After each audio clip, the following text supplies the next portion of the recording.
Magandang araw po. Sa bidyong ito ating ibabahagi yung mga bagong karanasan natin sa ating maisan. Nasa 19 days na po itong ating maisan. Ito po yung Decalb 8282. Inulit po natin sa halip na magtanim sana tayo ng NK6014 BIP. Sinubukan natin kung anong mapapala natin dito sa pagtatanim ng Decalb 8282. Ngayong napakainit, napakaraming uod at talagang matinding hamon yung ating kinakaharap po ngayon dito sa ating maisan. Ang ating maisan na 19 days, no, 2 beses na po tayo dito nag-spray ng insecticide. Una, nilagyan natin ito ng yung Lanate na may kahalong silhouette.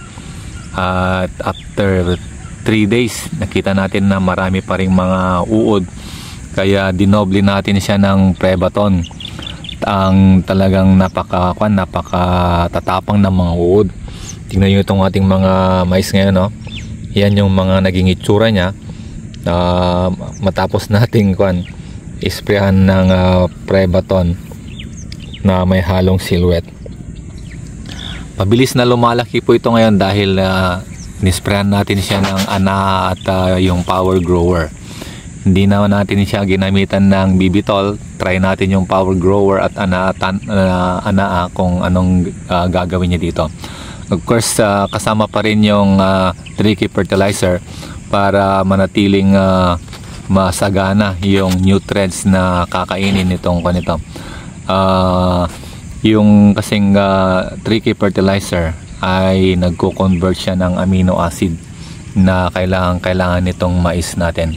So yung bagong kaalaman dito na nais kong malaman ninyo na talagang medyo mahirap magtanim ng mais kapag ganitong mainit.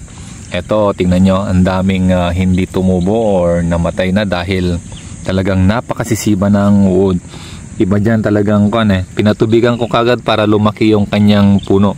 Dahil pag hindi lalaki yan at hindi basa, kakainin yan ng uod.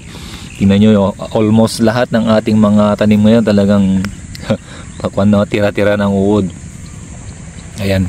Hindi kagaya nung tanim natin noong November na napakaganda at napakakapal. Eto, hindi masyadong makapal. Talagang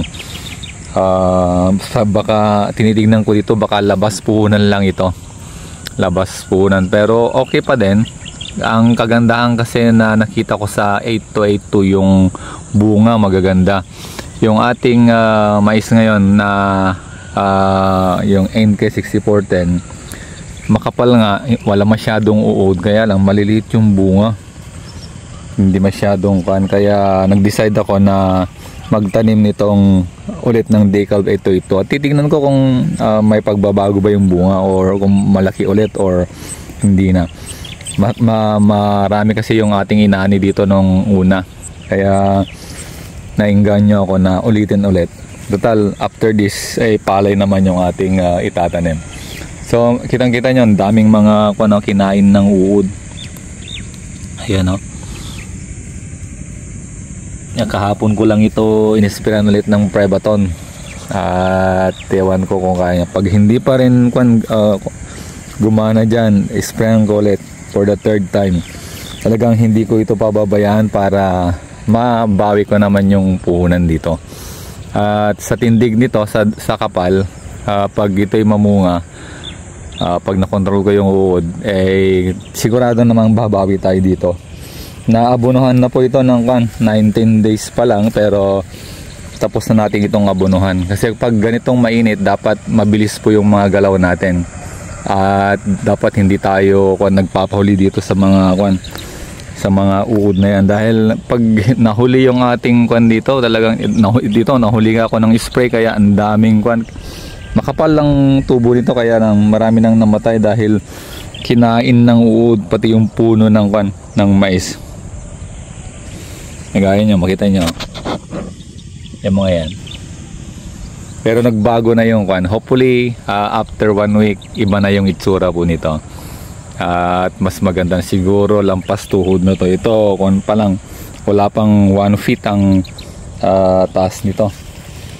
So Talagang yung mga natumubong mga buto dyan, halos hindi ko na pinalis para kasama ng bubunga kung mayroong bunga. Of course, yung ating nilagay dito na abono, yung paring Viking Blue at saka yung Winner, para siguradong may bunga lahat or may butil po lahat yung kanyang cubs. Natapos na rin po tayong mag-spray dito ng yung pangdamo. Yung ating sumabay lang tayo dito sa kabila. At ito sa kabila talagang sila kasi yung nagtitipid sa butil, kaya ang mga tinanim nila yung mga butil na yung mga production seed ba, na hindi yung mga binibili na naka-sealed. Ito production seed yung kanilang ginagamit, kaya medyo hindi maganda yung tubo. Tapos yan yung kanyang itsura. Ayan, medyo naiinggit na naman siya dito sa aking tanim dahil makapal ulit at halos pantay-pantay. Maganda yung kanyang tubo.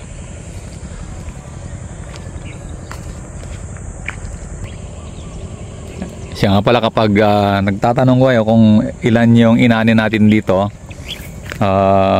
medyo okay naman yung inanin natin dito na nauna. Mayroon itong mahigit 7,000 square meter. Nakakuha tayo dito ng mahigit 8 tons na dry na. Kaya lang hindi masyadong mataas yung presyo dito.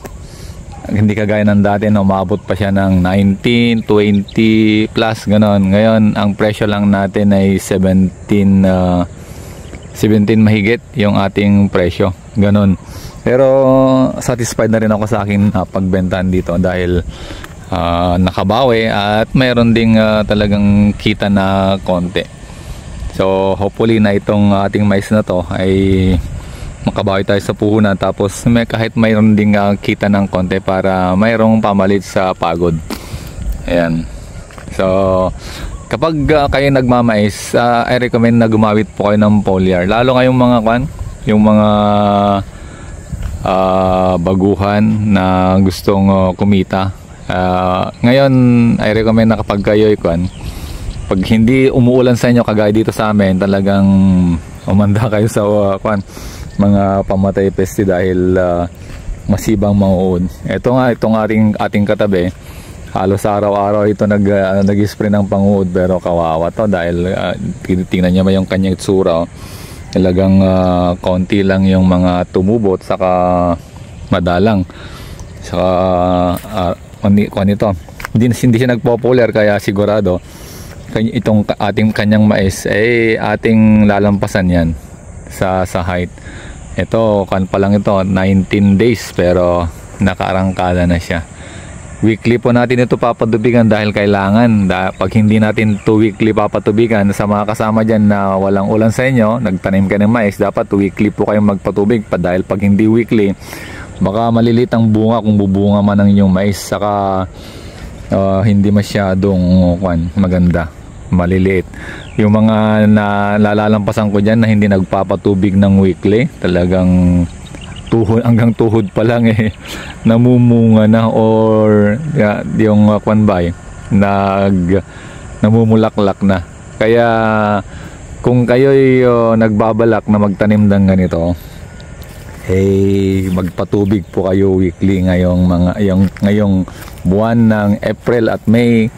Kung hindi pa umulan sa inyo, magpatubig po kayo. Or pag wala kayong patubig, wag na lang po kayong magtanim dahil sayang po ang inyong punan. Magiging sayang po ang inyong pagod. So yun yung mga may babahagi natin dito na mga bagong kaalaman sa mga farmer na gustong magtanim kung tag-init, mga farmer na gustong magtanim ng mais. Dapat handa po kayo sa inyong puhunan, handa po kayo sa inyong mga activity, sa mga gagawin para bakabawi po kayo. Yan yung ating mais ngayon. Yan. Hindi kasing kapal nung una, pero satisfied na rin ako sa kanyang outcome sa ngayon. So nakahanda po lagi yung ating mga foliar dyan. Unang-una yung ating 3K fertilizer, yung power grower combo, yung Anaa, yung heavyweight tandem. At ngayon hindi muna tayo magagamit ng Bibitol. Hindi natin siya palalakihin dahil malalakas yung mga hangin ngayon. Dadamihan natin siya ng chelated calcium para hindi siya tumumba kapag mahangin, no? Tapos ayun, talagang mas madaming patubig to ngayon. Mantakin nyo, weekly hanggat hindi ulan, weekly natin to papatubigan para siyempre magiging konti na lang yung yung tubo dito dahil mapupunta sa pagpapatubig, pero okay pa din dahil at least hindi naging bakante itong ating sakahan, itong ating lupa. Pagkatapos nito, July or August, palay ulit yung ating itatanim. So ang video ito ay para sa mga gustong matuto, gustong malaman yung mga dapat gawin kung paano palakihin yung mais, paano pabungahin, paano umani ng malaki. So garantisado po na kapag inyong susundan yung ating mga video, yung susundan yung ating mga sinasabi, kikita po kayo. So palagi po kayong manood, palagi po kayong sumubaybay sa ating mga video para matuto po kayo at gumaling kayo sa mga ginagawa ninyong activity sa pagtatanim ng mais. Maraming salamat sa patuloy niyong panonood. God bless po.